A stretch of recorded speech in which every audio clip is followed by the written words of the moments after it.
Muy bien. Bueno, muy buenas tardes a todas y a todos. Les damos la bienvenida una vez más para quienes ya estuvieron participando de algún encuentro y por primera aquellas y aquellos que se sumen al ciclo de charlas de la Escuela de Cerámica Rogelio Urtia de la ciudad de Mar del Plata. Cerámica presenta. Este ciclo tiene como objetivo vincular a estudiantes y docentes en un ámbito distinto, diferente, unidos en la expansión de la mirada artística y cultural. Hoy la verdad es que tenemos el gusto de recibir a dos estudiantes de la escuela. Yo en particular aprovecho para agradecer, tuve la dicha de tenerlas a ambas como alumnas. Natalia Cabrera es estudiante avanzada del profesorado de Artes Visuales de la Escuela de Cerámica Rogelio Urtia, y Florencia Celaya es profesora de Artes Visuales, estudiante de la licenciatura en Ciencias de la Educación por la Facultad de Humanidades de la Universidad Nacional de Mar del Plata. Ambas, a su vez, son diplomadas en Educación Sexual Integral e Infancias Libres y Sin Abuso por la Facultad de Psicología de la Universidad Nacional de Mar del Plata y la Mesa de Trabajo por Infancias Sin Abuso. Han realizado diversas capacitaciones sobre temáticas de género y diversidad. La charla, que se titula Hacia una educación sexual integral significativa, desestabilizando los discursos y los cánones, que promete mucho, nos va a hablar respecto de la Ley de Educación Sexual Integral, 26.150, que fue sancionada en octubre de 2006. Desde hace 14 años, esa ley reconoce de manera explícita el rol activo que le cabe al Estado en el enfoque integral y en la obligatoriedad de garantizar el derecho a la educación sexual desde el nivel inicial y hasta la formación docente. No obstante, hasta el día de hoy no existe una deuda en cuanto a su efectiva implementación. Lo cierto es que no se ha dado, al menos en su totalidad, y la formación de docentes idóneos para alcanzar ese objetivo tampoco se ha podido implementar. La capacitación aparece como un horizonte de posibilidad para que la ESI pueda implementarse exitosamente.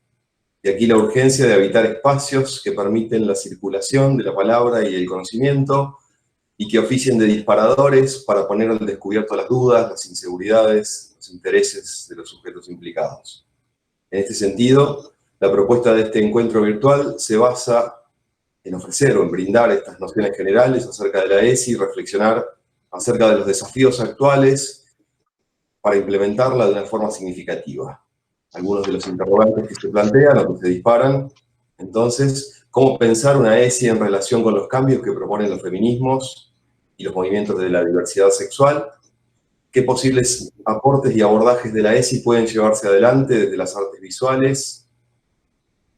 Estos son solo algunos de los cuestionamientos. Las chicas nos van a convidar seguramente muchos más. Muchas gracias por participar, por sumarse, Flor, Nati, y muchas gracias a todas y a todos.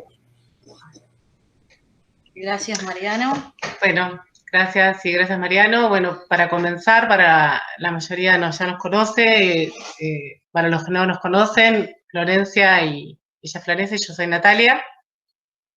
Y antes de comenzar con lo que tenemos preparado para la charla, queríamos hacer un agradecimiento especial para una docente muy querida por nosotros que de alguna manera nos convocó para estar en esta charla, que es Silvia García.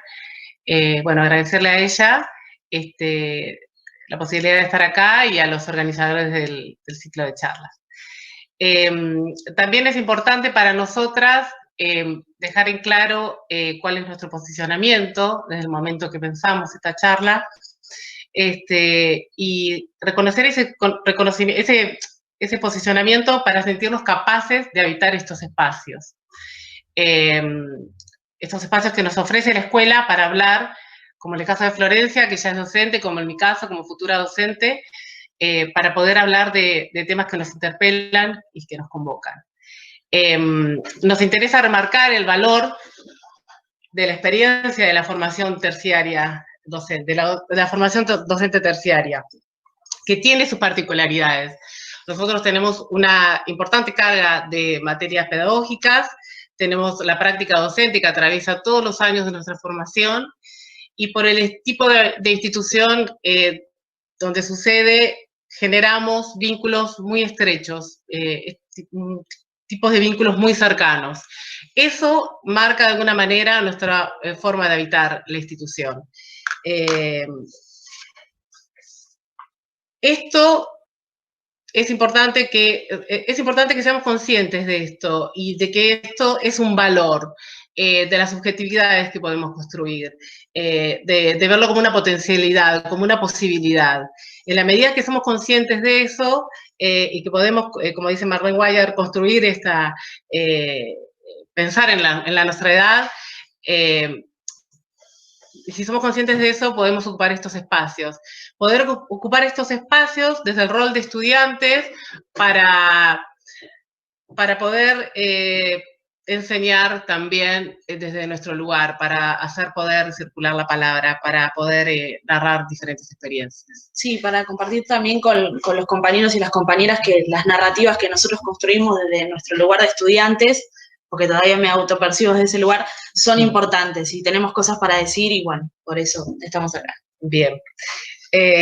Nuestra formación en educación sexual integral y en cuestiones de género, como dijo Mariano, se dieron en la universidad, y eso nos hizo pensar un poco en la vacancia que existe en la institución, en la Escuela de Cerámica puntualmente, que es donde nos formamos. Y bueno, en la medida que estos espacios de formación se concreten y se formalicen, creemos que es importante que ocupemos los espacios de reflexión. Bueno, eso para comenzar. Bueno, tenemos una presentación así medio breve para compartirles. Voy a hacer la compartida de pantalla.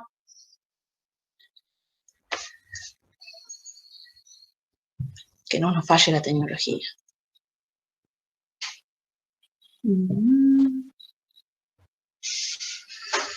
Bueno, mientras tanto les agradecemos a todos los que están conectados por ahora por venir a escucharnos. Bueno. ¿De qué es así?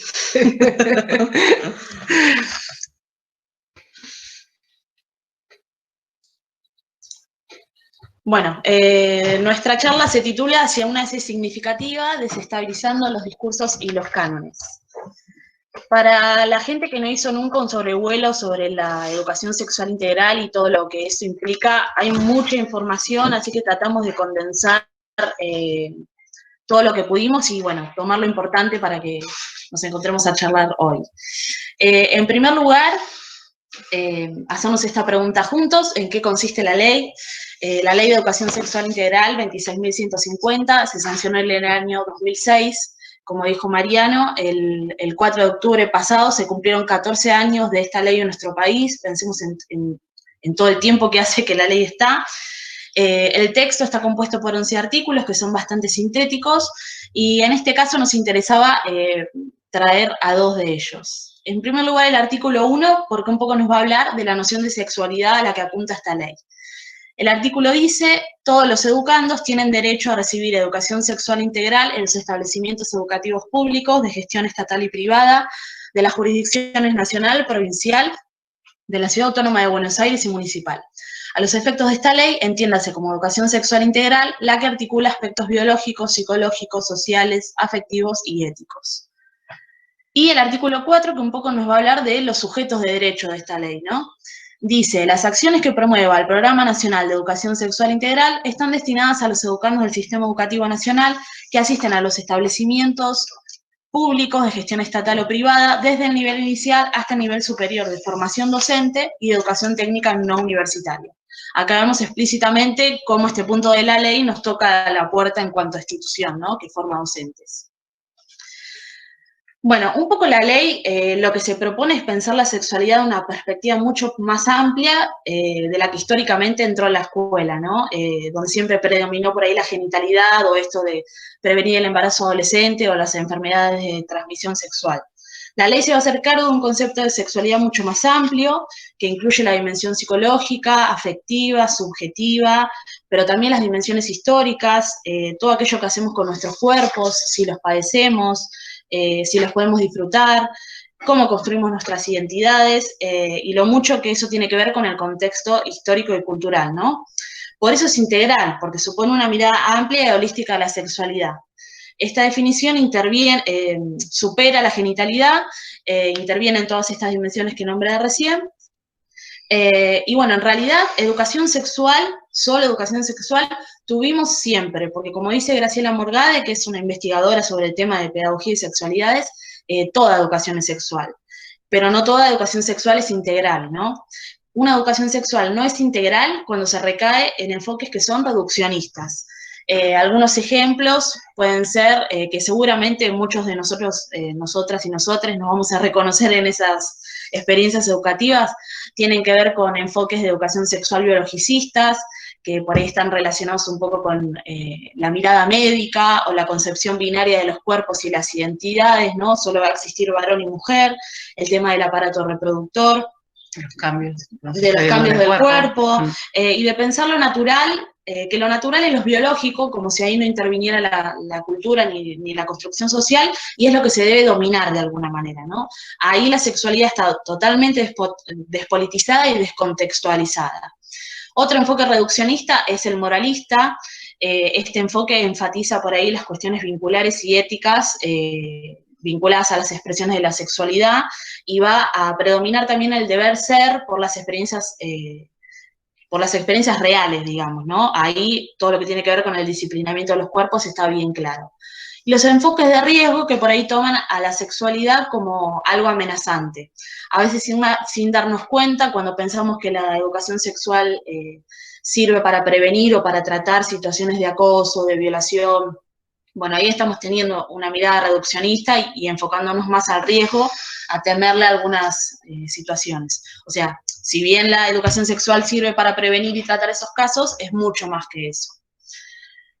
Jessica Báez, que también, como Graciela Morgade, es investigadora del CONICET y trabaja sobre temas de sexualidad, ella dice que la educación sexual integral es concebida en el aula desde dos vectores. En primer lugar, analizando el vínculo docente-estudiante, porque todo conocimiento está mediado por la relación pedagógica, y por otro lado, la idea de transversalización, ¿no? Esta palabra que a veces cuesta entender de qué se trata.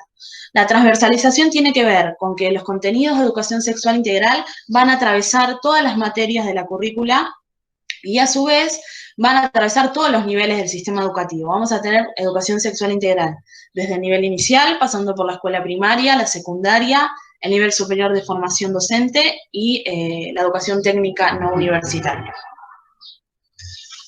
Bien. Es importante que sepamos que la ESI es uno de los grandes proyectos pedagógicos de nuestro país, que se logró articular con producciones de movimientos políticos identitarios, como movimientos de mujeres, movimientos de disidencias, con las producciones del mundo académico y claramente con una fuerte decisión política. La ley sancionada en el 2006 es una ley liviana, es una ley sintética, que le deriva al Ministerio de Educación la conformación de un comité para un documento de base y la redacción de los lineamientos curriculares. Pero recién en el año 2008, cuando se redactan estos lineamientos curriculares y se crea el Programa Nacional de ESI. Este Programa Nacional de ESI fue creciendo en relevancia y hubo movimientos por fuera del sistema educativo que hicieron mucho por la ESI. Por ejemplo, en el caso 2009, la sanción de la Ley de Protección Integral contra las Violencias hacia las Mujeres, donde comienza a visibilizarse la necesidad de la presencia del Estado justamente para visibilizar, prevenir y proteger a las mujeres. En el año 2010, la Ley de Matrimonio Igualitario, que produjo que dentro de las escuelas y de las aulas comience a instalarse estos debates respecto a las identidades. Sí, muchas docentes que ya ejercían en ese tiempo decían que los debates legislativos de la ley de matrimonio igualitario, que fue una de las primeras que empezó a incluir a las disidencias, hizo mucho más por la ESI que todos los cursos de capacitación que salieron en ese momento. Más que 200 horas de capacitación. Sí. Bien, en el año 2012, la Ley de Identidad de Género, que junto con el movimiento Ni Una Menos, marcan un hito muy importante porque comienza a haber una fuerte reacción ante los asesinatos y la violencia hacia las mujeres, ¿no? Esto hace que la ESI tenga que tomar mucho más explícitamente las demandas de los movimientos sociales de las mujeres. Sí, y por ahí también empezar a marcar fuertemente el posicionamiento para visibilizar primero y para combatir esa matriz patriarcal y heteronormativa, ¿no? Bien. En el año 2018, el debate sobre la legalización del aborto, que junto con la Marea Verde, generan una gran participación por parte de los jóvenes que empiezan a participar de los debates legislativos, interesados en participar en estos espacios, y de alguna manera comienza a haber otra demanda, una nueva demanda de educación sexual integral. En el año 2020, hace muy poquito, nuestro presidente Alberto Fernández, a través de un decreto, establece el cupo laboral trans en el sector público, donde garantiza un mínimo del 1% de la totalidad de cargos y contratos para personas trans, sexuales y transgénero. Esto es claramente también es un hecho histórico porque se viene a reparar una desigualdad estructural que existía en nuestra sociedad respecto a la población trans. Y por último, bueno, la militancia de feminismos populares e interseccionales que luchan por el empobrecimiento y por las mejores condiciones de vida contra el racismo y la xenofobia. Todo esto conforma la ESI también. Es parte de la ESI.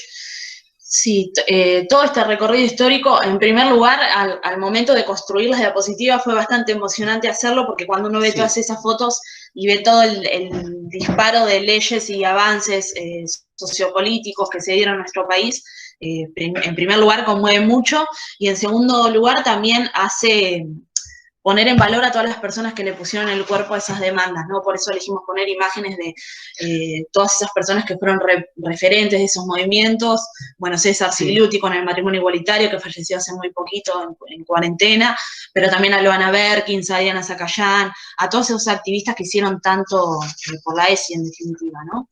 Todo ese recorrido histórico hizo que la ESI fuera entrando muy lentamente a la escuela. Y nuevamente mencionamos a Graciela Morgade. Ella hizo una frase que nos gustó mucho y que tiene que ver con esto, que cuando se producen debates sociales tan grandes, a la escuela entra la vida. Y si nosotros no hacemos que la vida entre a la escuela por la puerta, la vida entra por la ventana. Entonces, bueno, con la ESI pasa lo mismo, ¿no? Cuando nosotros no nos hacemos responsables de garantizar ese derecho, indefectiblemente va a entrar por la ventana, porque son temas que están ahí, que los pibes lo reclaman y que los van a traer al aula de cualquier manera. Este libro, por ejemplo, que elegimos para ilustrar esta filmina, se llama ¿Dónde está mi ESI? Y nos pareció interesante porque dialoga con esto de que a veces la ESI entra por la ventana. Es un proyecto que hicieron unos jóvenes, no recuerdo de qué ciudad ahora, pero para los proyectos de Jóvenes y Memoria que organiza la Comisión Provincial de la Memoria. Ellos, junto con su profesora, se propusieron armar un material educativo que incluyera todos los contenidos y los temas que ellos querían tener, la ESI que querían tener, ¿no? Entonces ahí vemos cómo los pibes, las pibas, les pibis, toman las riendas a veces de lo que nosotros no sabemos garantizar. Y hablando de esta demanda que yo hacía referencia recién, ¿no? Donde los jóvenes empiezan a demandar la educación sexual integral, de otra manera, ¿no? De una manera, con esta participación. Bueno, también en todo este recorrido histórico vemos que a pesar de todo, bueno, el texto de la ley de 2006 y los lineamientos curriculares que se hicieron en 2008, que son los materiales con los que se trabaja, digamos, si uno no sabe nada de eso y googlea, va al material oficial que es vamos a notar que tiene muchas ausencias, ¿no? Si pensamos en todo ese recorrido histórico, en todos los avances en términos de democracia, de acceso a la vida pública, en términos de derechos básicamente, notamos que hay muchas ausencias. ¿Por qué?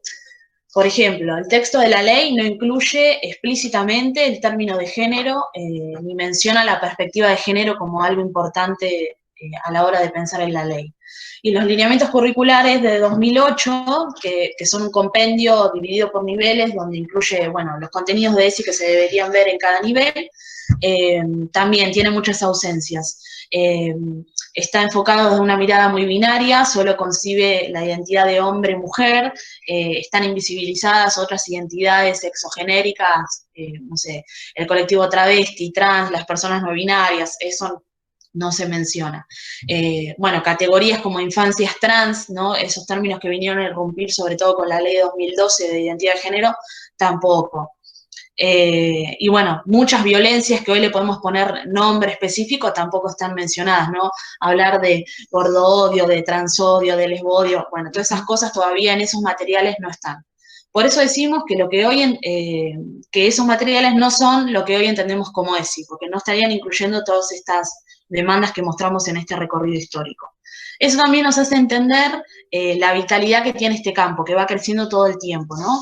Por eso decimos y proponemos esta idea de pensar a la ESI como una pedagogía viva, porque está en constante crecimiento, porque está en constante devenir, porque produce muchas afectaciones en todos los sujetos que estamos implicados, implicadas, implicades en ella, pero sobre todo porque tiene la posibilidad de ser sensible a las diferentes ampliaciones que todos esos debates sociopolíticos nos proponen, ¿no? Entonces está cambiando constantemente y nosotros tenemos que ponernos a tiro con esos cambios. Bien, tenemos que saber que la ESI está atravesada por 5 ejes para poder asegurar de alguna manera ese abordaje integral de que hablaba Florencia, de todas las dimensiones humanas. Los voy a nombrar solamente y después en un material que va a estar disponible para el que quiera ampliar, va a estar detallados cada uno de ellos. Los ejes son reconocer la perspectiva de género, respetar la diversidad, valorar la afectividad, ejercer nuestros derechos y el cuidado del cuerpo y la salud. Si bien estos ejes se explican por separados, con fines pedagógicos, en la práctica educativa se encuentran interrelacionados. A veces algunos de ellos pueden manifestarse más explícitamente que otros, pero la idea es que, como dice Deborah Bridgman, al momento de planificar, tengamos en cuenta cada uno de ellos, pero que no tengamos una mirada tan recta por cada uno de ellos, ¿no? Tenemos que tener en cuenta las puertas de entrada de la ESI a la escuela, ¿no? Una de ellas es en la organización de la vida cotidiana escolar. Esto tiene que ver, por ejemplo, con las diferentes normativas, los acuerdos de convivencia, las normas institucionales. Eso, que cada una de las instituciones va a tener o debería tener, a través de diferentes episodios que irrumpen en la vida escolar, que sabemos que eso va a marcar un antes y un después en la institución. Y a través del desarrollo curricular. Esto tiene que ver con que es importante que la ESI no sea solamente, como suele suceder, la semana de la ESI, sino que durante el año, más allá de la transversalidad y de lo que pueda suceder, lo que se puede incluir a través de las planificaciones, no quede solamente en una semana o en un taller o en una experiencia, sino que podamos trabajar durante todo el año con diferentes, a través de nuestra planificación y a través de esta transversalidad de la que venimos hablando. Sí, por ahí, si hacemos una lectura pensando en el contexto de nuestra institución, también podemos ver claramente esas puertas de entrada de la ESI, ¿no? ¿Qué pasa con todo esto que está trabajando la escuela en este momento, de pensar en un nuevo acuerdo institucional de convivencia o en protocolos de género? ¿Qué pasa con esos episodios que rompieron en nuestra vida escolar, que algunos sucedieron dentro, pero otros sucedieron fuera y que, como decía Nati, marcan un antes y un después en la vida de la institución? y por ahí en el que estamos más flacos ahora, bueno, no sé si es una buena palabra, no, más flojos ahora es en el desarrollo curricular. Bueno, y a colación de eso, decir esto, que el desarrollo curricular es la puerta de entrada de la ESI más importante de todas, y es en la que como docentes somos responsables de practicar, ¿no? De llevar adelante. Sí, de incorporarla básicamente, ¿no? Claro. Sí, y como decía Nati, esto de la transversalidad y los espacios específicos, ¿no? En cuanto al desarrollo curricular. Por un lado, la transversalidad sabemos que tiene que estar presente siempre, no podemos esquivarla. Los espacios específicos pueden suceder, pero en simultáneo con esa propuesta transversal. Uh-huh. Bueno, pensando en esto del desarrollo curricular, bueno, nos pusimos a tratar de pensar en relaciones de la ESI directamente con nuestra disciplina, la que nos atañe, que son las artes visuales.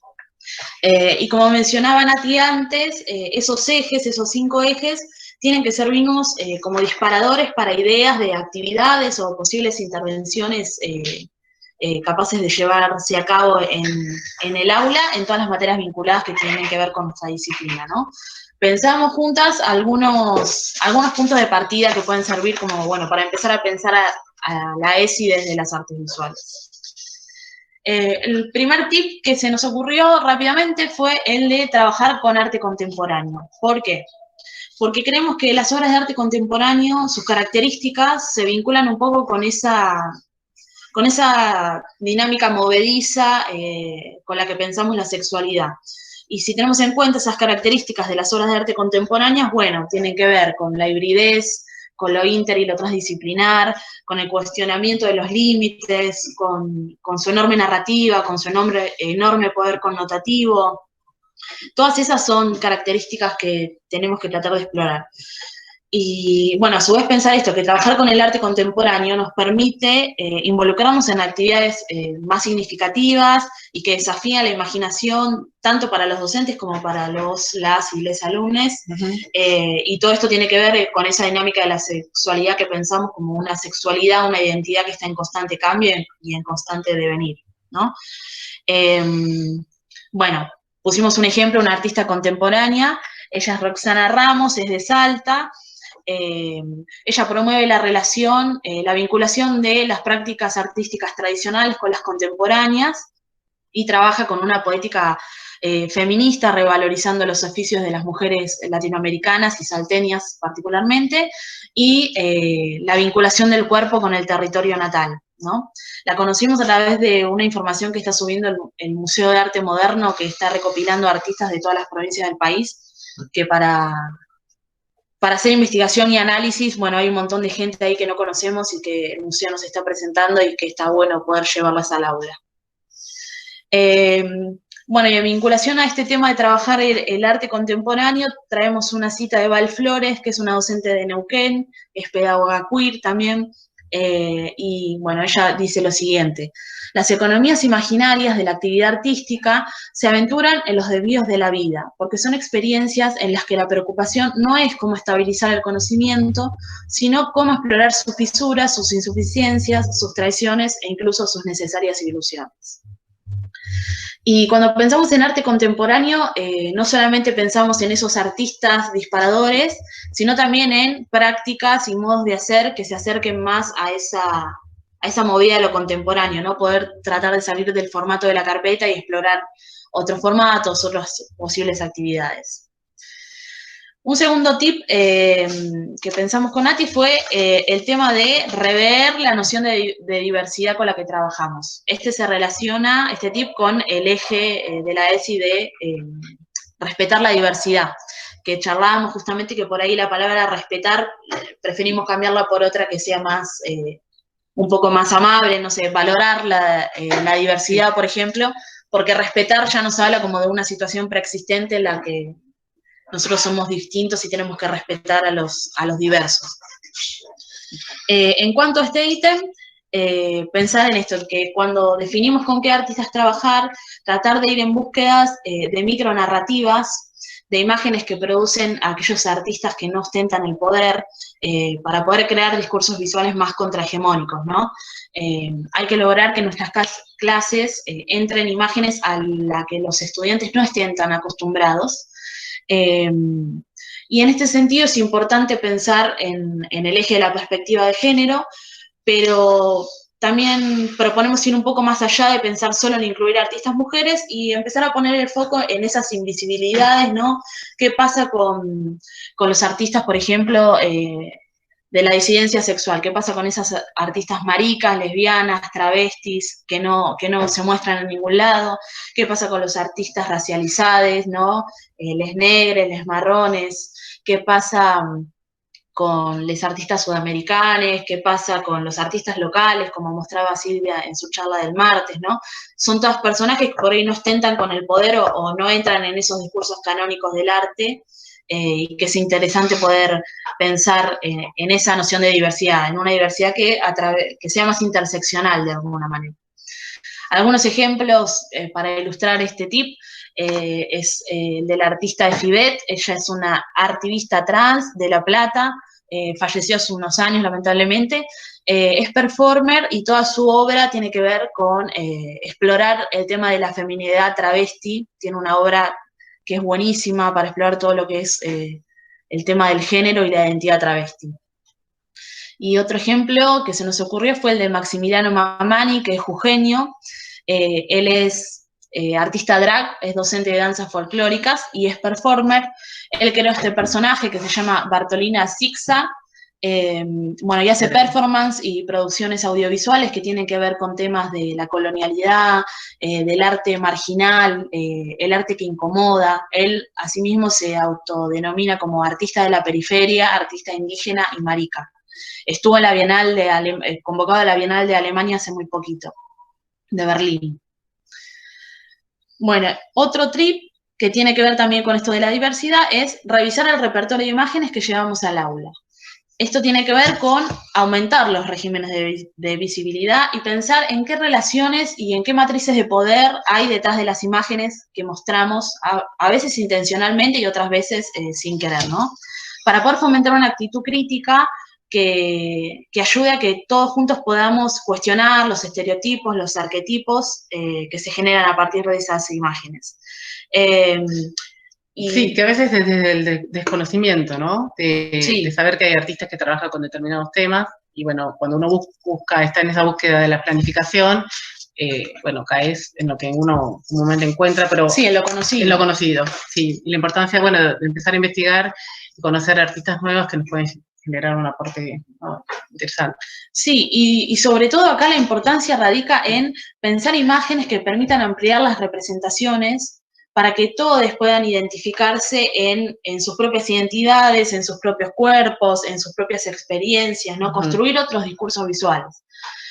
Usamos de ejemplo, bueno, la típica imagen de una cartelera escolar de primaria, ¿no? ¿Qué sexualidades se construyen con estas imágenes súper estereotipadas, ¿no? Del nene vestido de celeste, la nena vestida de rosa. O incluso cuando los docentes hacen los mejores esfuerzos para trabajar educación sexual y terminan cayendo en concepción súper binaria de, bueno, varones y mujeres. Pero también pensar, por ejemplo, en las escuelas, cómo representamos a colectivos racializados, ¿no? ¿En qué medida se puede sentir identificada una persona negra o con ascendencia indígena cuando realizamos estas prácticas en la escuela, ¿no?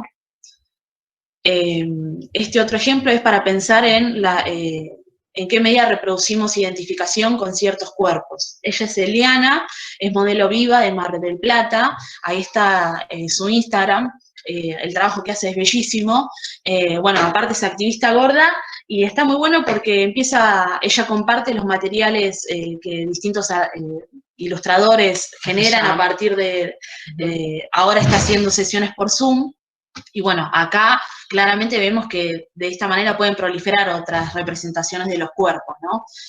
Pensemos, por ejemplo, en las experiencias de dibujo y modelo viva en la escuela, o en libros como Loomis, ¿no? Que nos vienen a plantear esos patrones para dibujar los cuerpos, pero son cuerpos súper estereotipados, pero caucásicos, que no tienen nada que ver con la contextura corporal de los habitantes de nuestro país mínimo.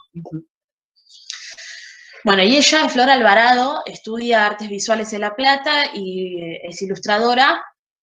Ahí también está robado su Instagram. Y ella también, al igual que Maximiliano Mamani, trabaja con la reivindicación de su identidad marrona, su ascendencia indígena, y bueno, se hace estas preguntas como cómo te representa la cultura, y en reivindicar la figura de las cholas, ¿no? Bien. Algo que es muy importante también es reconocer la subjetividad en torno de la figura del artista, ¿no? Romper con esa idea patriarcal y canónica del artista como genio. Con Florencia coincidimos en que no podemos separar al artista de la obra. La obra surge del pensamiento del artista. Tenemos acá un caso concreto de este artista conocido por todos y que utilizamos comúnmente desde planificaciones para trabajar con niños pequeños hasta la secundaria. Y muchos desconocen este costado misógino que tuvo Pablo Picasso. No sé si querés pasar. Esta frase creo que lo muestra claramente. Dice, todas esas mujeres no están posando como una simple modelo aburrida. Están atrapadas en la trampa de esos sillones como pájaros encerrados en una jaula. Yo mismo las he aprisionado en esta ausencia de gesto. Bueno, me parece que es importante que pensemos en el momento de elegir a los artistas con los que queremos trabajar, tomar como ejemplo, porque atrás de ese artista hay una historia y si lo vamos a elegir, por lo menos ser conscientes de cuál es su historia, de cuál es su pensamiento. Sí, este dicho es lo mínimo, ¿no? También era golpeador y otras cositas que tienen que ver con la impronta misógina de Pablo Picasso. Pero bueno. Por eso, como dice Nati, pensar en, bueno, no es que vamos a desterrar claro. de nuestras clases las imágenes de artistas misóginos, porque si no nos quedaríamos con menos de la mitad de la producción artística del mundo. Y tampoco se trata de erradicar a los artistas hombres. Claro, pero sí, cuando presentamos esas imágenes, también hablar de estas otras narrativas que hay detrás de la figura de esos artistas. Pablo Picasso tuvo esta obra, pero por otro lado, bueno, es importante que sepamos cuál es su pensamiento. Bueno, pensar estrategias didácticas que orienten a valorar las producciones propias y ajenas, fomentar el cooperativismo y el trabajo entre pares y en grupo, a la realización de producciones colectivas que tienden a incursionar en formatos y modos de hacer inexplorados. Repensar la modalidad de la relación docente-estudiante, porque la ESI reclama condiciones específicas para su despliegue. Tenemos que poder pensar en esa relación en base a la confianza, el diálogo y la no subestimación. Y acá me detengo para decir algo que creo que es algo que sucede muchas veces. Y como estudiante y dentro de la institución, muchas veces vive en carne propia. Lo hemos vivido, sí. Y bueno, haber pasado por esa experiencia creo que es importante para, en el momento de estar en el aula, pensar cómo nos manejamos con respecto a eso con nuestros alumnos. Sí, desde qué lugar nos plantamos a construir el conocimiento en el aula, ¿no? Básicamente. Sí, bien. Con el respeto, sí, por favor. Y bueno, por último, dialogar con saberes de distintas procedencias, las teorías feministas, los estudios queer, lésbicos, gay, los saberes trans, intersex. Perdón. Bueno, que nos sirven para analizar como identidades y subjetividades que se articulan como dice Val Flores. Bueno, sí, por ahí agregar en este último que a veces uno en la vorágine de la carrera como estudiante no tiene tiempo, pero bueno, siempre llega el momento después cuando uno termina, lo digo por propia experiencia. Florencia ya está en esa etapa. De poder detenerse a indagar en otros materiales que enriquezcan nuestro quehacer docente, ¿no? Sí. Es un camino que igual cada uno de nosotros debe recorrer. Es real que en el momento de la carrera muchas veces no disponemos del tiempo, pero sí es una responsabilidad, un camino que debemos recorrer cada uno de nosotros, en investigar, en conocer diferentes artistas, para incorporarlos a nuestra práctica también. Val Flores es la autora de la cita que leímos hace un ratito y la vamos a retomar también sobre el final. Bueno, en definitiva la conclusión es un poco esto de pensar la ESI como un espacio de posibilidad, ¿no? Nosotras creemos que la ESI nos tiene que servir como una herramienta para enriquecer nuestra práctica docente, porque nos ayuda a generar actividades un poco más superadoras, más estimulantes, que permitan recrear los contenidos de nuestra materia, pero también abordar otras temáticas. Esto nos va a allanar el camino para que juntos, juntas y juntes con el estudiantado podamos desestabilizar esos discursos canónicos del arte, pero también de la pedagogía, ¿no? Y eso nos va a orientar hacia prácticas más significativas. Lo que nos parece la clave para poder empezar a laburar esto de a poquito es cambiar la perspectiva, porque sabemos que cuando no conocemos mucho de qué se trata la educación sexual integral, en un primer momento siempre hay temor, miedo, ansiedad, y esas sensaciones permean fuerte en discursos y en frases que son muy escuchadas, como bueno, no, esos son temas muy delicados, no podemos llevarlos al aula, ni pensar en hacerlo si sos practicante, o siento que no sé nada del tema, entonces ¿cómo voy a abordar esos temas si yo no sé nada? Para poder pensar al revés, pensar a la ESI como un espacio de posibilidad, pensar que si no sabemos, bueno, entonces está todo para aprender y por experimentar, ¿no?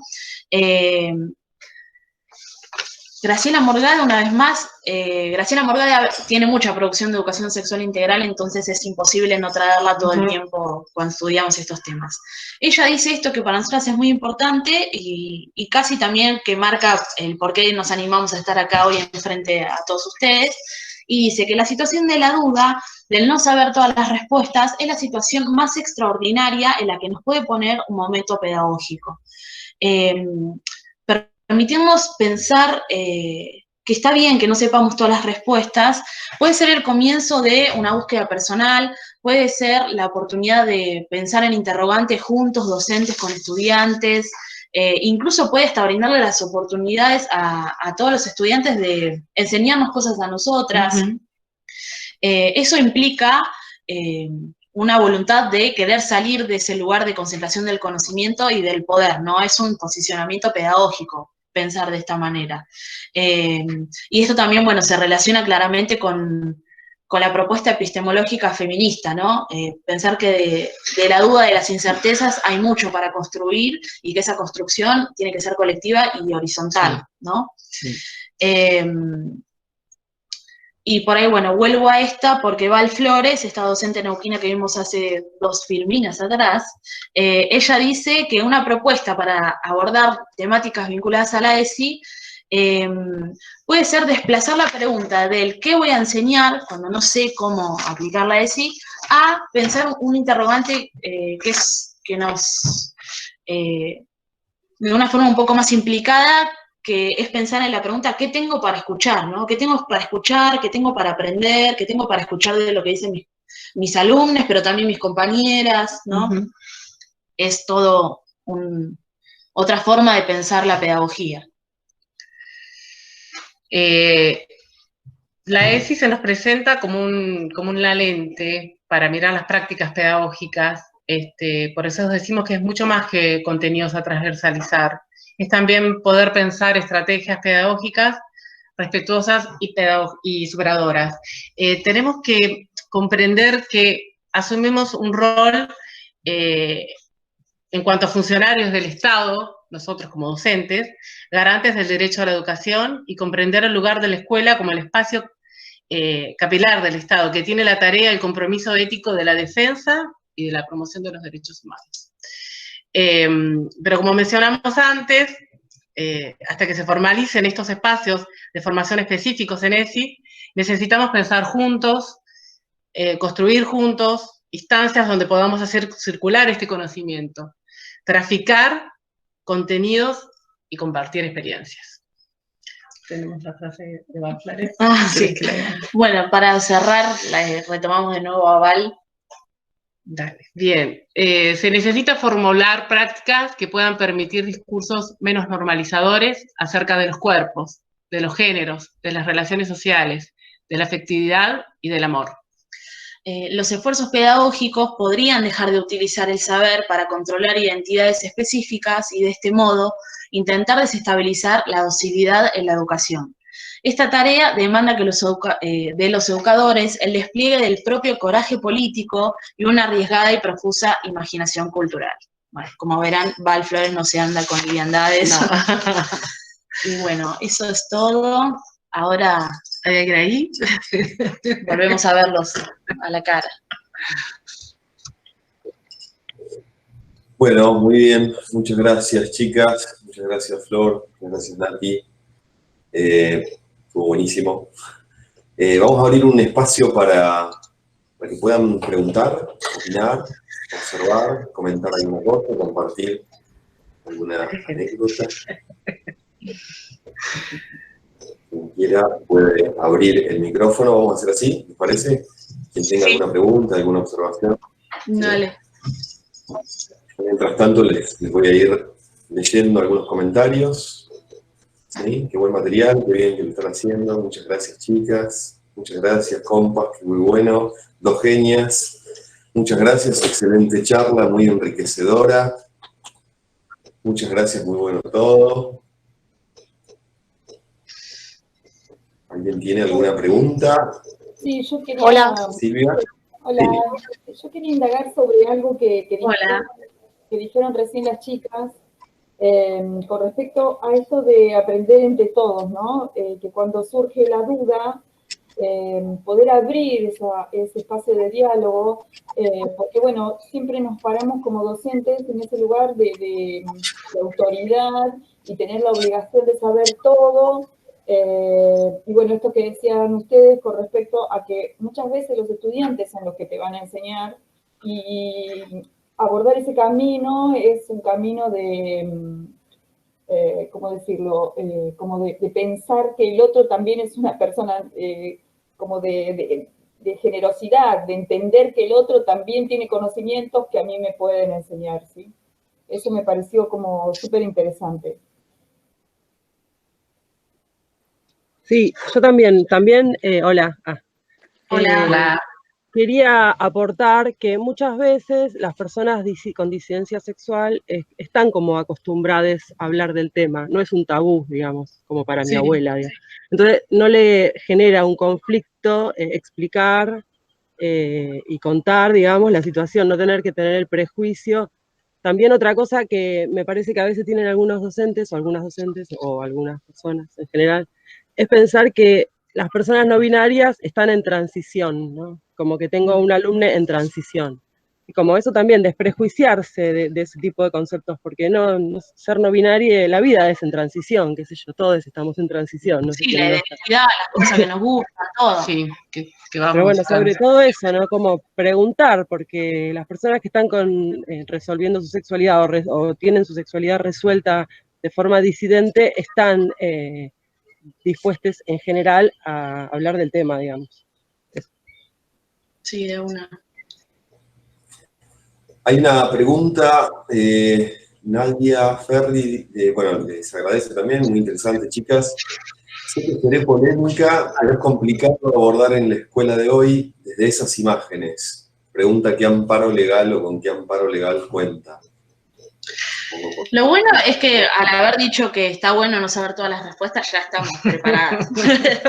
Una de esas. Por ahí, pensar en primer lugar, ¿por qué creemos que es complicado? Hacernos a nosotras mismas la pregunta de, bueno, ¿por qué creo que es complicado? Porque ahí, en primer lugar, empezamos a visibilizar y a ponerle palabras a nuestros propios prejuicios.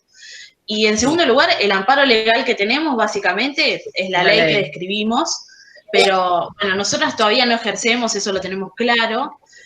Sabemos que, bueno, el respaldo legal es ese. Obviamente, ya habíamos charlado que estas preguntas podían llegar a pasar. Si uno tiene el amparo de la dirección, de la institución, genial, porque ahí se va a poder aplicar la ESI sin ningún problema. Pero cuando eso no pasa, que es muy común y eso sucede en la mayoría de los casos, acá por ahí no es simpático lo que voy a decir, pero nuestra trinchera como docentes es el aula, y cuando se viene alguna repercusión sobre el tema, podemos decir, tengo esta ley que me avala a trabajar estos contenidos y poder justificar nuestras decisiones, ¿no? Sí, y una de las cosas que surgió cuando hicimos la diplomatura, una de las cosas que conversamos fue que muchas veces esta resistencia viene por parte de los padres. Y bueno, sería importante que los padres tuvieran formación en esto, ¿no? Porque bueno, eso posibilitaría abriría la posibilidad de que esto pudiera funcionar de otra manera y que las resistencias no existieran.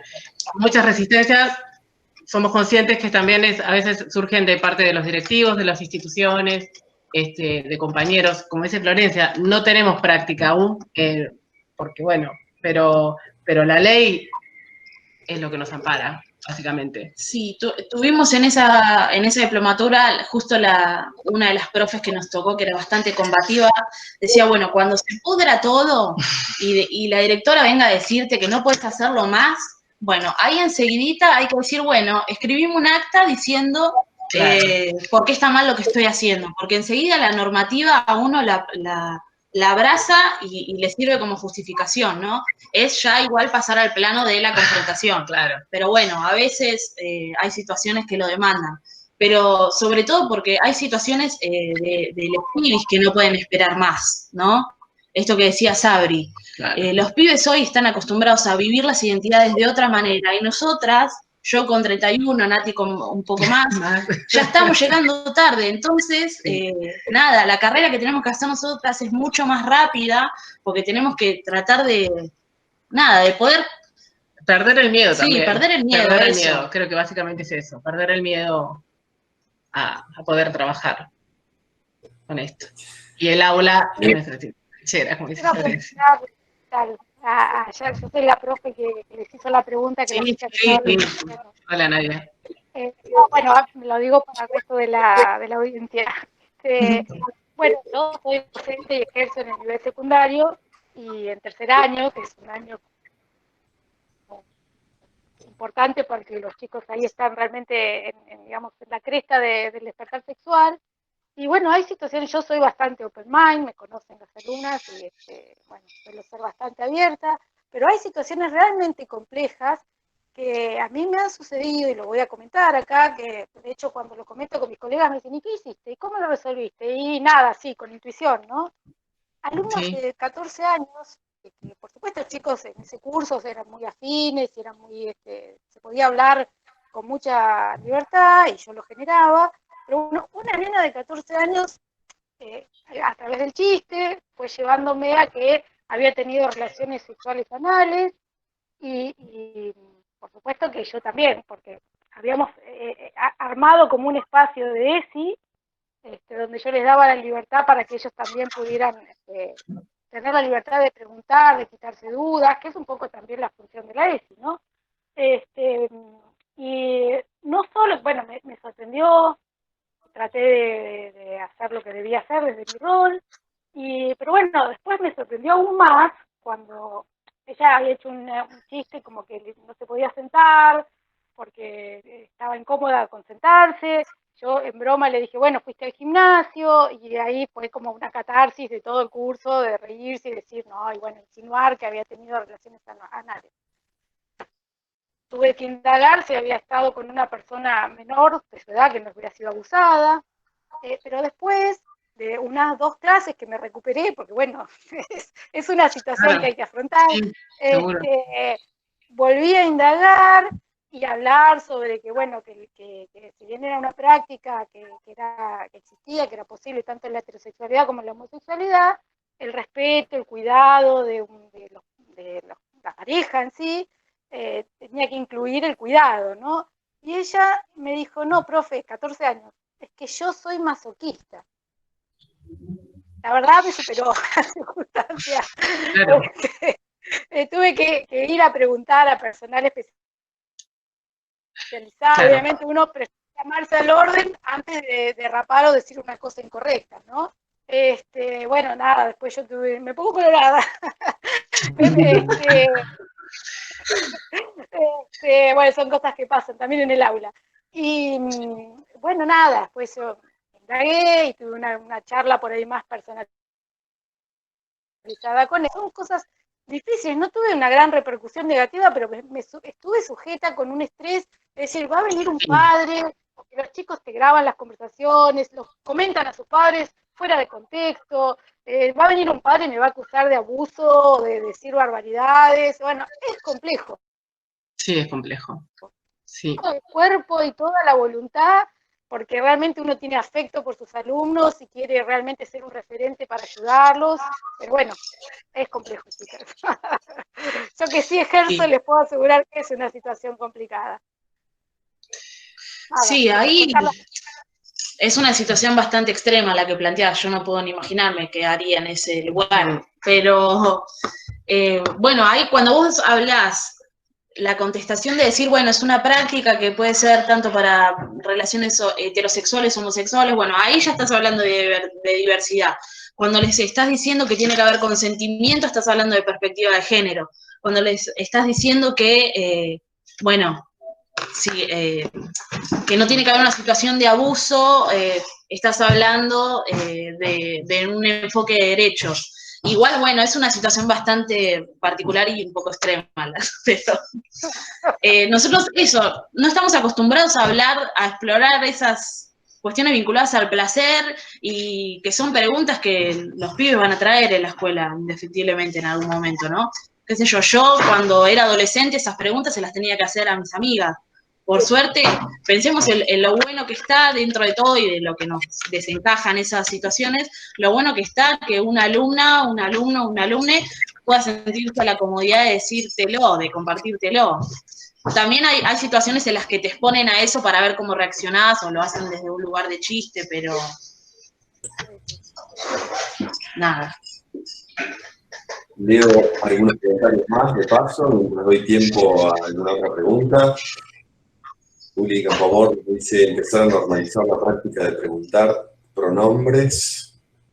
Celina agradece, bravo chicas, cuánta claridad, se evidencia su compromiso con cada palabra y con cada gesto, así como un gran trabajo de investigación. Qué interesante concepto, el de pedagogía viva. Me sumo al comentario de Celina. Hay mucha oposición por parte de las familias, pero si contás con el apoyo del equipo o de los equipos directivos, se puede.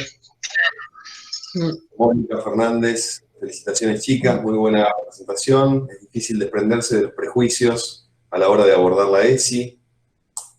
Kenias, dice Juli de nuevo. Bueno, ¿alguna pregunta? Hola. Sí. Hola. Yo no tengo chat para escribirla, pero estoy con el celu, no puedo escribir. Primero que le había pasado ahí a Silvia, me anoté el libro que dijeron las chicas de dónde está mi ESI, que está ahí, se puede descargar, ya me lo descargué. Después, bueno, nada, son un orgullo las dos como estudiantes y egresadas de la escuela.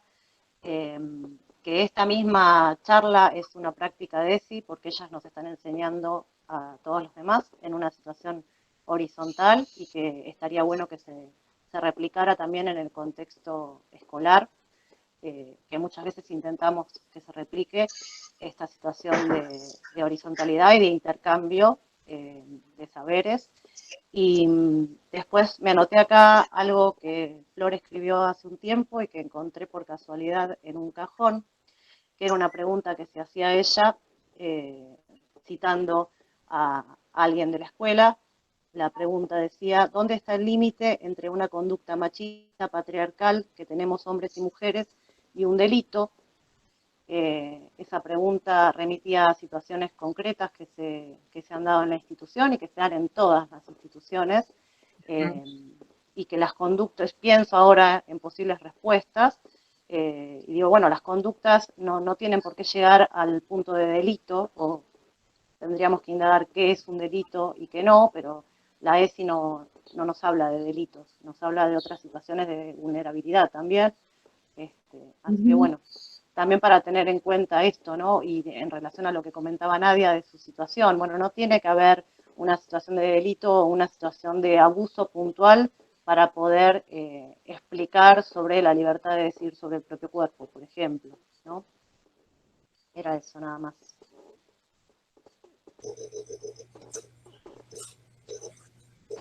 Gracias, Andrea. No sé si, chicas, las veo como tildadas, pero quizá Flor, Nati, no sé si quieren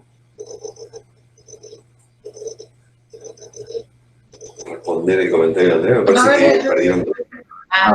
Estamos acá volviendo. Ahí está. Sí, nos quedamos.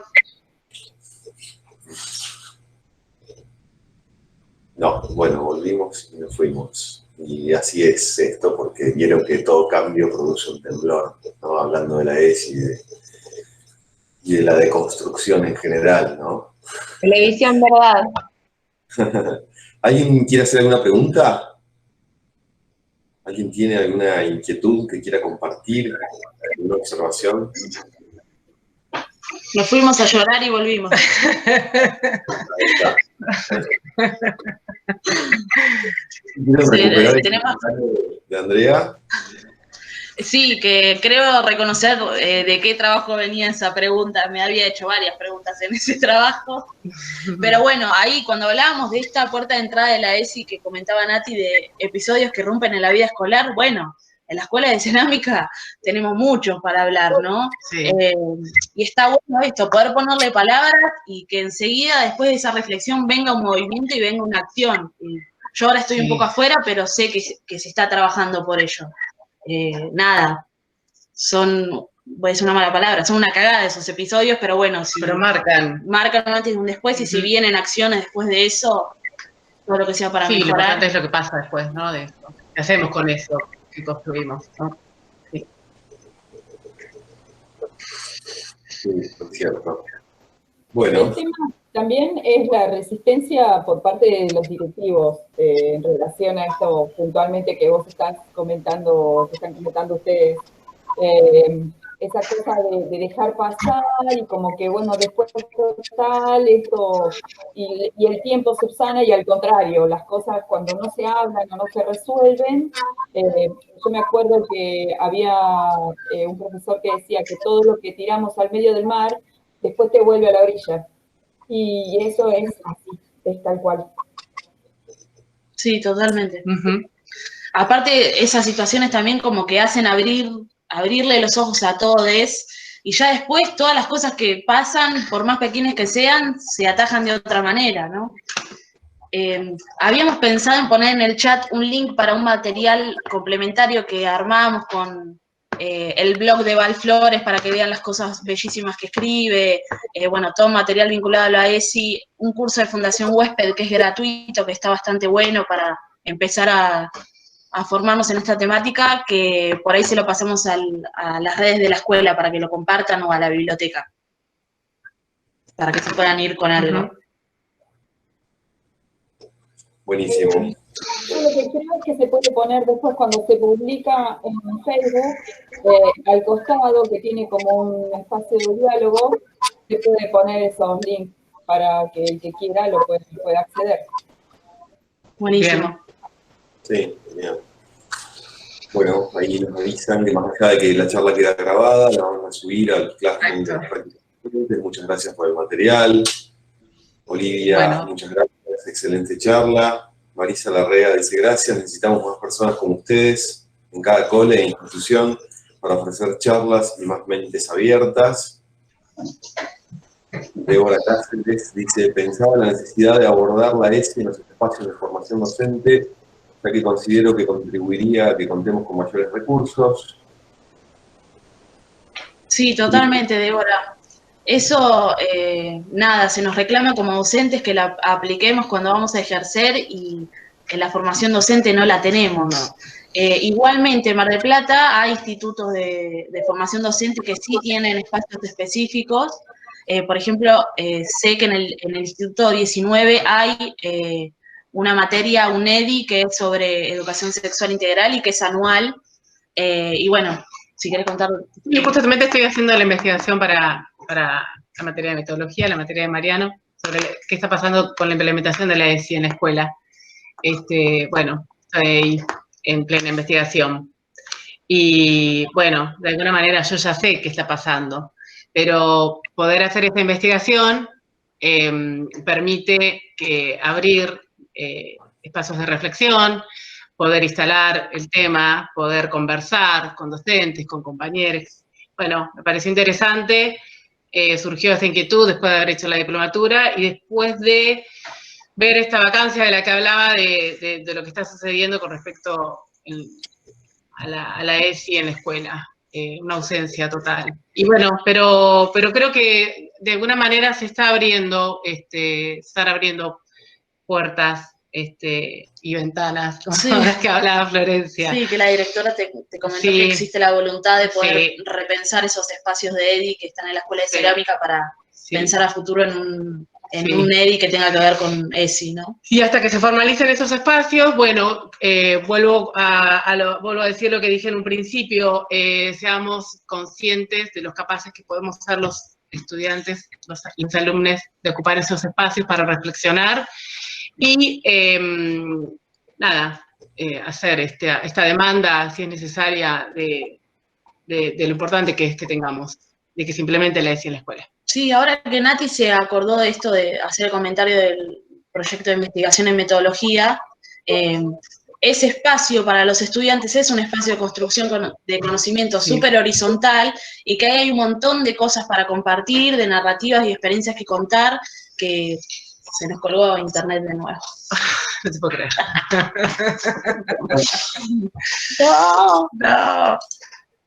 No se colgaron, chicas, ¿eh? Ay, nos estamos escuchando, ¿eh?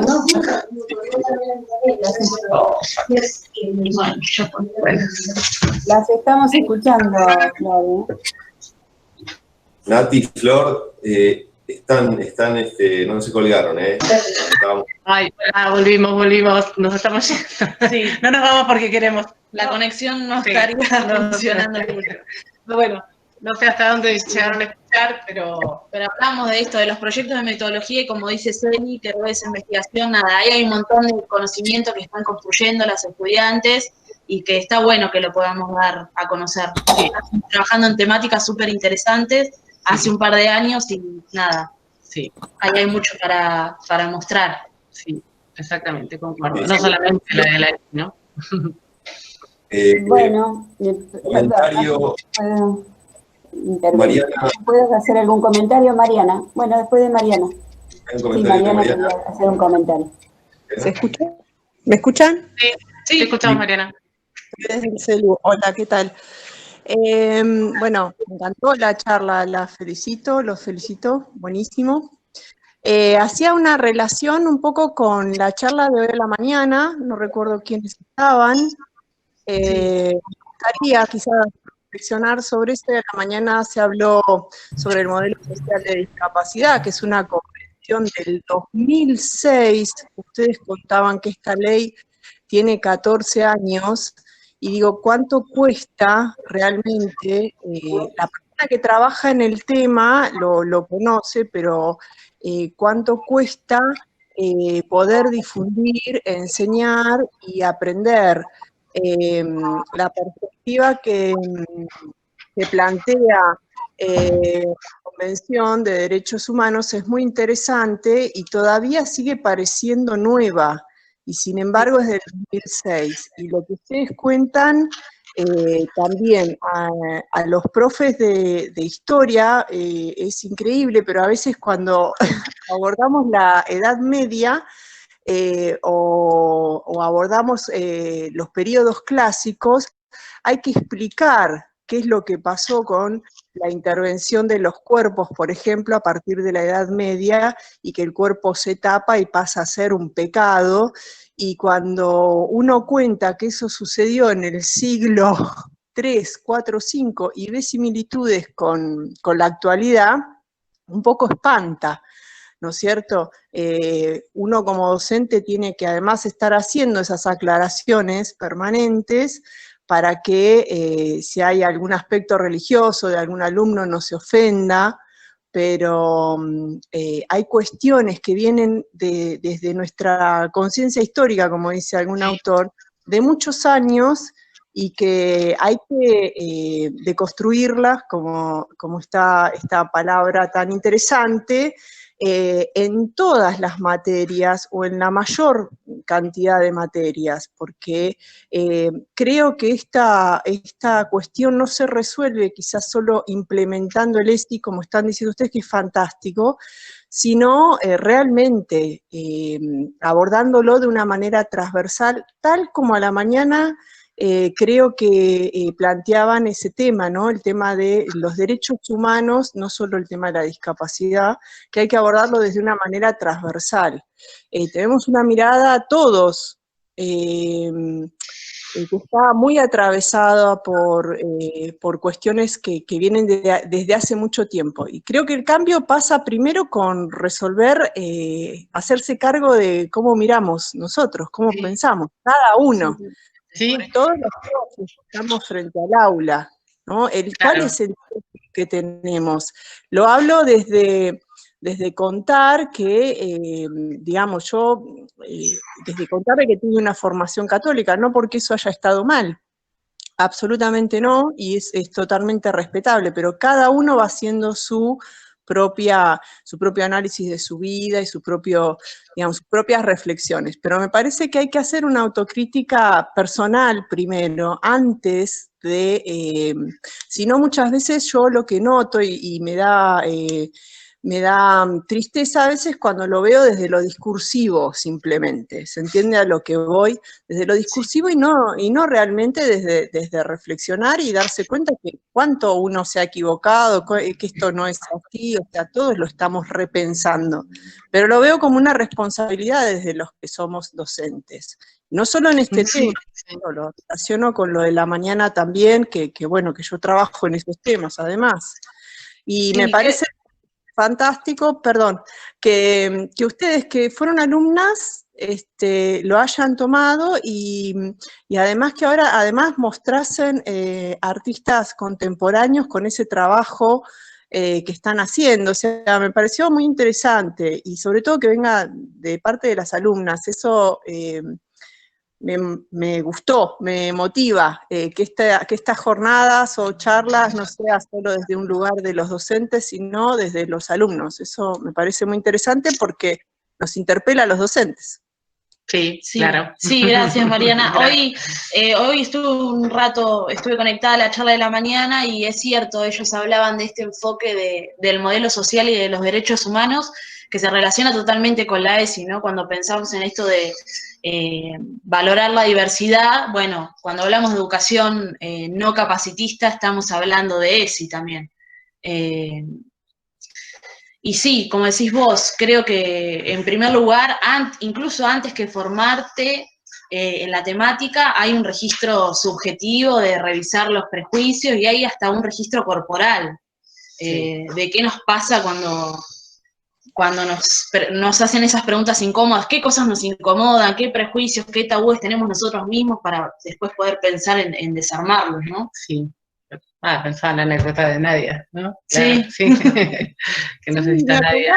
Pero, a la mañana, perdón, daban un ejemplo muy, muy básico, que es que cuando uno ve a una persona ciega, la agarra y la cruza. No le pregunta, discúlpame, necesitas que te crucen. Entonces ahí ellos contaban cómo hacerlo, ¿no? Lo mismo pasa, o sea, hay una relación de victimización que tiene la persona que mira, ¿no? Entonces, ante una situación escolar que todos hemos atravesado, lo primero es preguntarse por qué a mí me está pasando esto ante esta situación, ¿no? También estamos muy desprotegidos muchas veces los docentes en algunas situaciones áulicas que pasan. Es una cuestión de formación, eso seguro.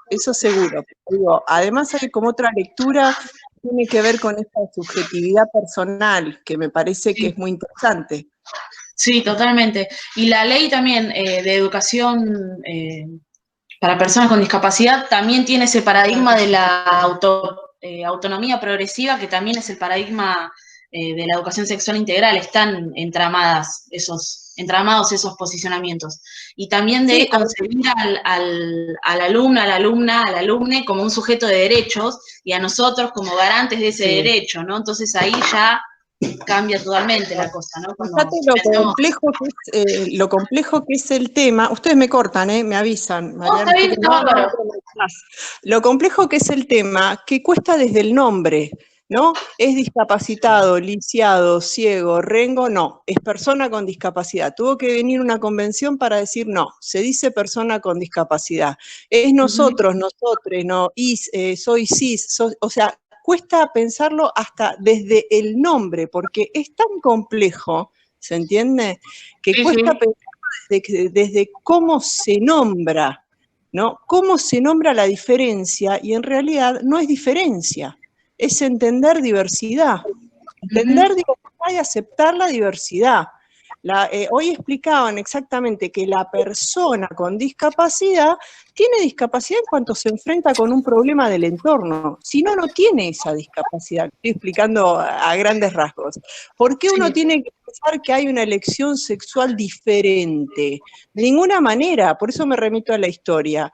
Veamos el periodo clásico, los griegos y los romanos. ¿Desde qué lugar yo estoy diciendo que esa sexualidad es diferente? Antropocentrismo, lo vemos también con Giddens en la escuela.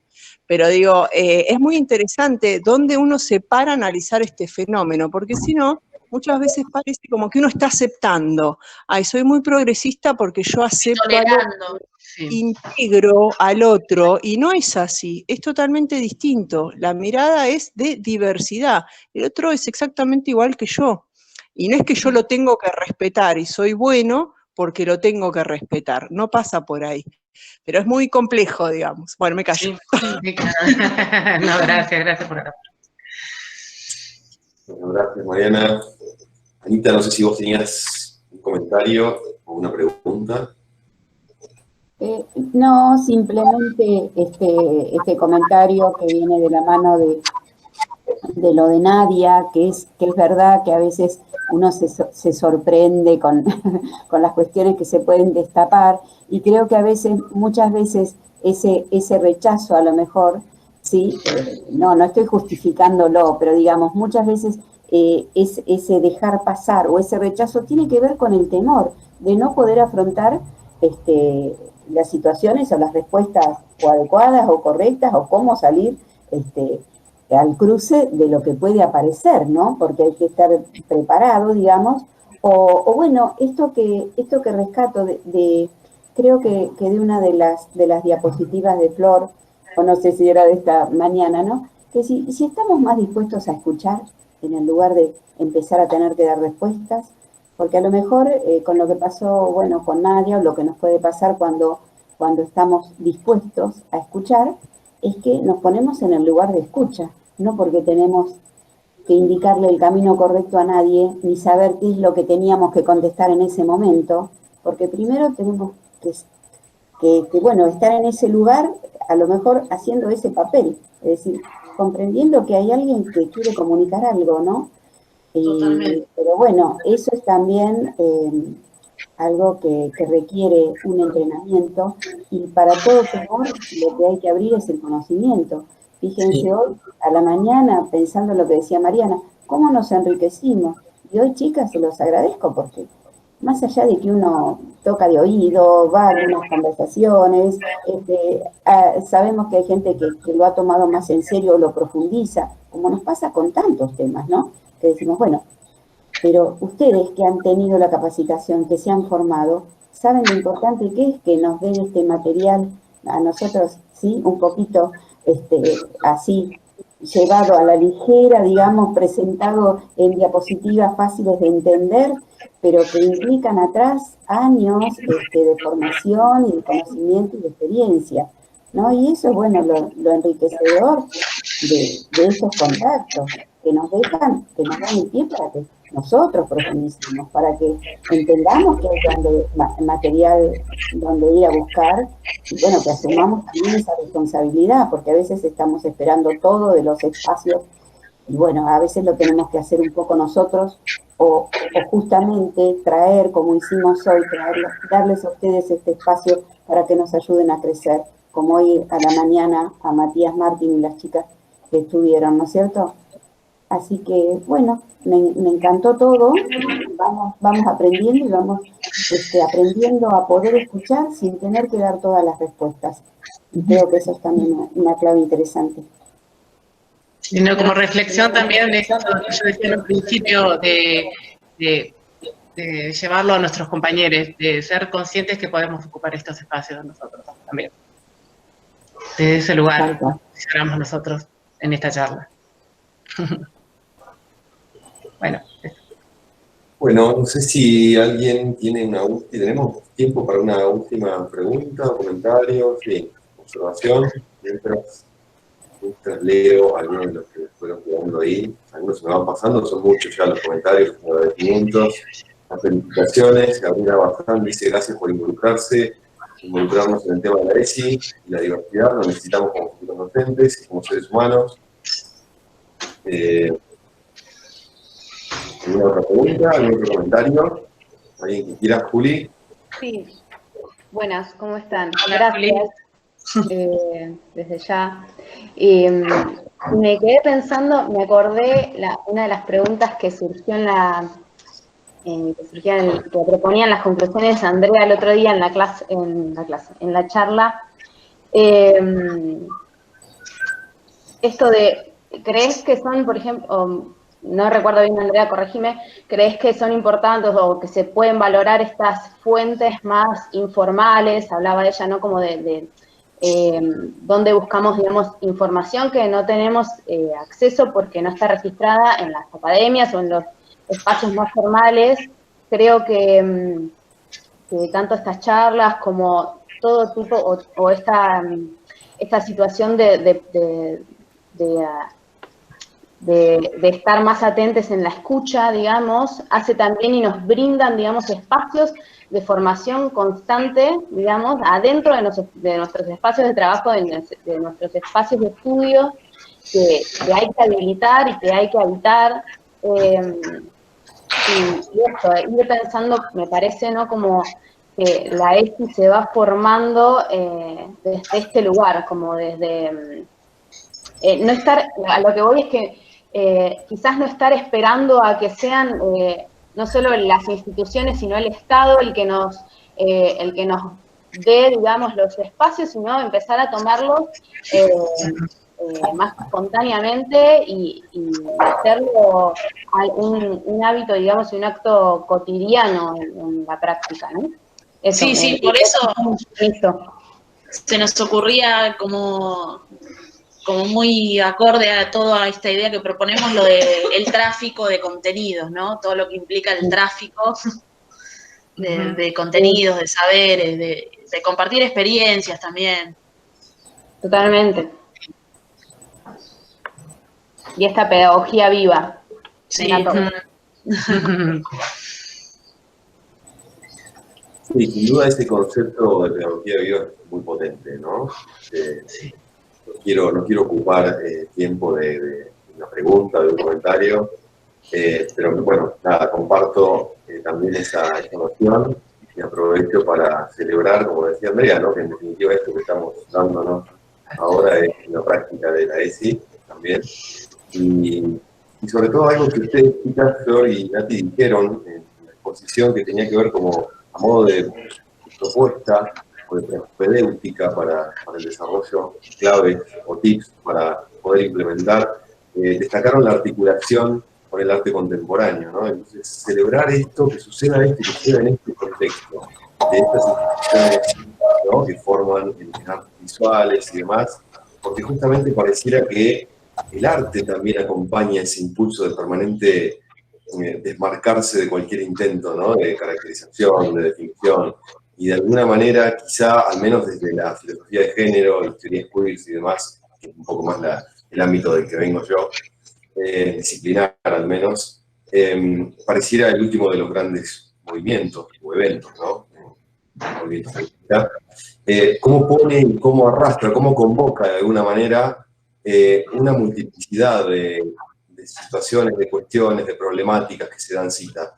No es solamente o exclusivamente una discusión acerca de género, de la sexualidad, o sea, son un montón de elementos que se dan cita en esa coyuntura, ¿no? De discusión. Sí, la colonialidad todo lo que hace a nuestra identidad, digamos, a nuestra sexualidad. Sí. Sí, Mariana, ¿no? Y de alguna manera me parecía interesante ese cruce, ¿no? con la cuestión del arte y sobre todo con el arte contemporáneo, que quizá nos ofrece incluso un escenario mucho más rico para la experimentación. Así que gracias de nuevo por todo esto. No sé si alguien tiene algo más que quiera aprovechar. Yo tengo una pregunta para mis compañeras, que es si pueden brindar más detalles acerca de ese tramo formativo, esta diplomatura que ustedes transcurrieron, si es un espacio que sigue abierto, digo, para que compartan, yo un poquito sé, pero para otras compañeras que tal vez no, que es una posibilidad accesible para formarse. Y comento algo que también me parece interesante acerca de cómo ustedes recuperaron todas las acciones que transcurren en el espacio público, cómo esas demandas también amplían y vienen a suplir esas ausencias que mencionaban que tiene la ESI en su estructura, digamos, jurídica. Eso. Sí, bueno, les contamos un poco, medio que llegamos ahí por las redes sociales y porque hemos ido a varias charlas o capacitaciones del tema.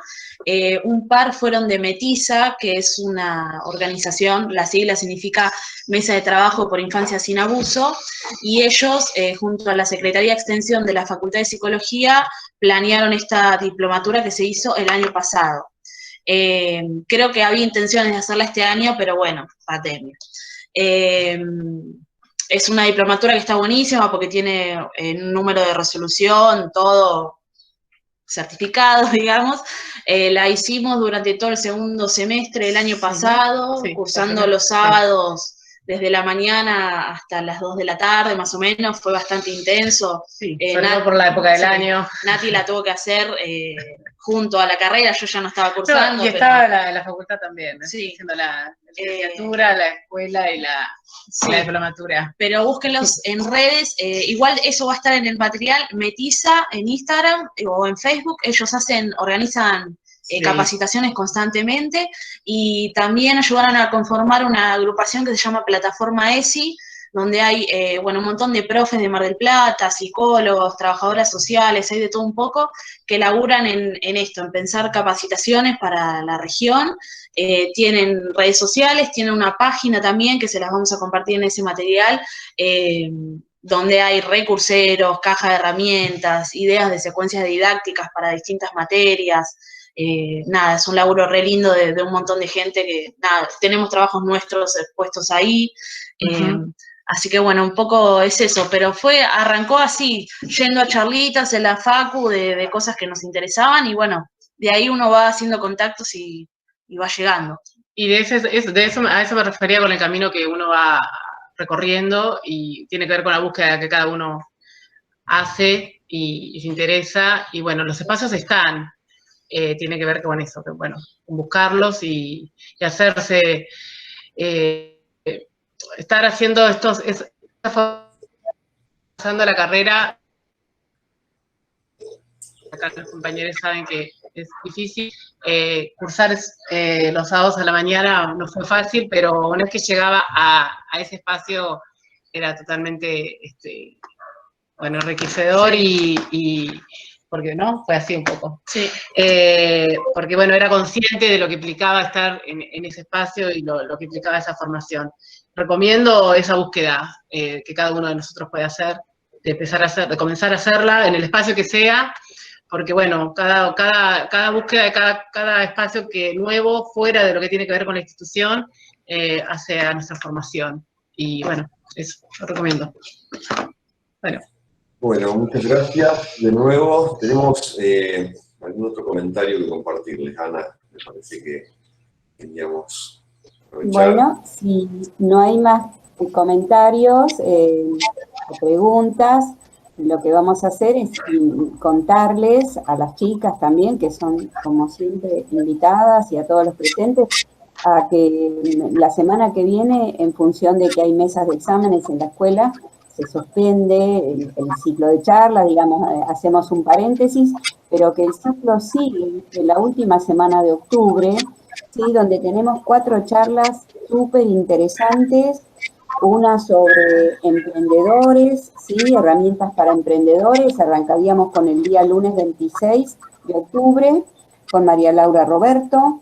Luego, Nahuel Hernando y Sabrina Basulca son 2 diseñadores que han tomado el material cerámico, ¿sí? Son diseñadores de productos que han tomado la cerámica como su materia, como el material, así que la incursión de tanto de la tecnología 3D como del CNC en el diseño de cerámica.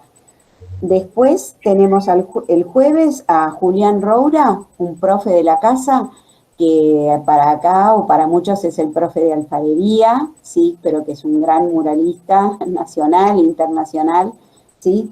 Y terminamos el Día del Ceramista, el 30 de octubre, con la presencia de Luciano Polverigiani, que nos va a contar cómo es estar en el simposio de Chanchún del año pasado, del 2019, donde obtiene el galardón de plata, ¿sí? Entre 50 ceramistas de todo el mundo, que te den el premio de ese 8º simposio. Bueno, más allá de lo que siempre estamos difundiendo también su obra, y nos va a contar es el backstage de cómo es, sí, llegar a través de qué procesos y lo que le impactó a él mismo, ¿sí? De ese viaje y de ese contacto, bueno, con tantos ceramistas de culturas tan distintas. Bueno, hasta ahí que les pasé el avisito. Yo pienso que les tenemos que despedir a las chicas con un enorme aplauso porque nos han dado una lección excelente y estamos muy contentas de que estén con nosotros. Llegan de la casa.